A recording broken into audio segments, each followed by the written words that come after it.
Hi everyone, అందరూ ఎలా ఉన్నారు? ఈరోజు నేనైతే బెండకాయ ఫ్రై చేస్తున్నానండి మన ఛానల్లోని. చాలా సింపుల్ కదా.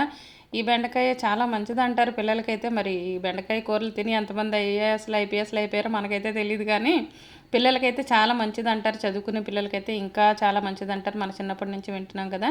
నేనైతే బెండకాయలు ఇలా కట్ చేసి పోపులు వేసేసాను. పోపులు అంటే మనకు రెగ్యులర్గా వెల్లుల్లిపాయలు, అలాగే కొంచెం పోపులు ఉంటాయి కదా, పోపులన్నీ ఇందులో వేసేసి కాస్త పచ్చిమిర్చి అలాగే ఎండుమిర్చి కూడా వేసుకొని సన్నగా తరుక్కున్న మన బెండకాయలు అయితే ఇందులో వేసేసానండి. చూడండి చాలా చక్కగా పటపటమంటూ వేగిపోతున్నాయి.